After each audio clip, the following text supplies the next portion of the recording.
You must also be ready to accept defeat. India गठबंधन के भविष्य पर संदेह व्यक्त करने के एक दिन बाद नेशनल कॉन्फ्रेंस के उपाध्यक्ष और जम्मू कश्मीर के पूर्व मुख्यमंत्री उमर अब्दुल्ला ने 3 राज्यों में हुए चुनावों में भाजपा की जीत को इंडिया गठबंधन की हार नहीं बल्कि कांग्रेस की विफलता बताया है।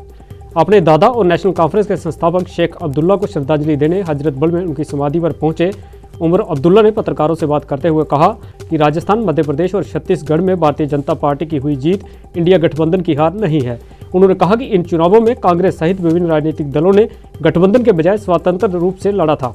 उन्होंने कहा कि 3 राज्यों में भारतीय जनता पार्टी की जीत इंडिया गठबंधन की हार नहीं है बल्कि कांग्रेस पार्टी की विफलता है।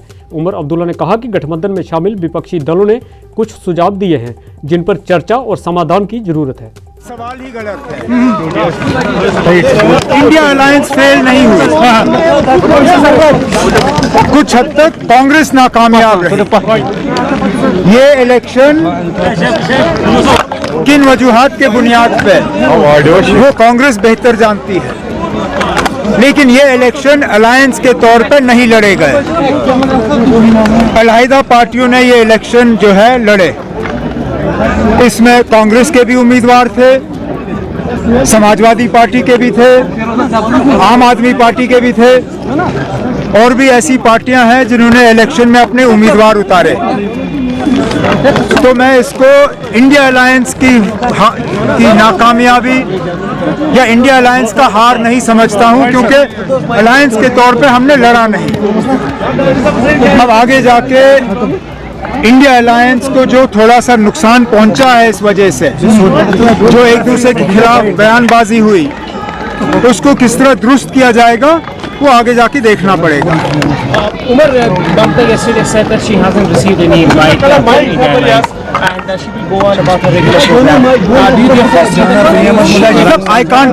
I can't speak for whether Mamta ji has got an invitation or not. I can only speak for the National Conference. And the National Conference received an invitation for dinner at the residence of the Congress President for tomorrow. Now, if this meeting takes place, certainly we will attend. If for some reason it's postponed, then we'll see what happens going ahead. Is it true that where BJP wins, the Congress says they are going to Supreme Court? Because they are not satisfied about this result.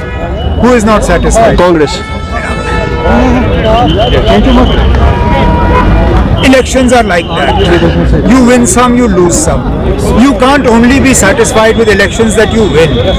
You must also be ready to accept defeat. Now, if the Congress has lost, unfortunately, in Chhattisgarh, in Madhya Pradesh, in Rajasthan, instead of going to the Supreme Court, they need to analyze the reasons, because some people saw the writing on the wall earlier. I will share with you, I have a member parliament BJP friend who 2 months ago told me that BJP is winning in Chhattisgarh.